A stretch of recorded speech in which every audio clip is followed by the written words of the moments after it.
si on parle directement des menaces qui nous touchent à nous, ce sont des menaces hybrides, c'est-à-dire des menaces qui restent sous le seuil conventionnel. Ça veut dire des menaces, on a parfois du mal à savoir que c'est la Russie qui l'a fait. On a du mal à attribuer justement le fait que certains actes soient le fait d'acteurs russes. Donc le général Burkhardt a signalé par exemple des incendies qui se passent un peu partout en Europe, notamment d'entrepôts d'armes. C'est arrivé à Londres l'été dernier. C'est arrivé dans des supermarchés polonais. Des tentatives d'assassinat aussi, notamment d'un chef d'entreprise allemand. On pense au cercueil sous la Tour Eiffel qu'on a cité tout à l'heure.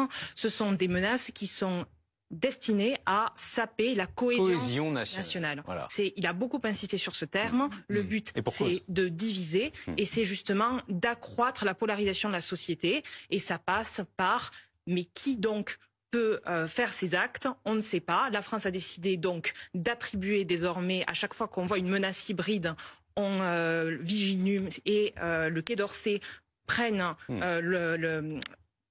ont l'occasion d'attribuer justement ces menaces-là et de dire précisément on a un ennemi et c'est vraiment la Russie qui les mène. Tu restes bien docile, oui droit comme un missile, comme ça oui c'est plus facile, tu te sens bien plus tranquille, tu te sens bien plus tranquille.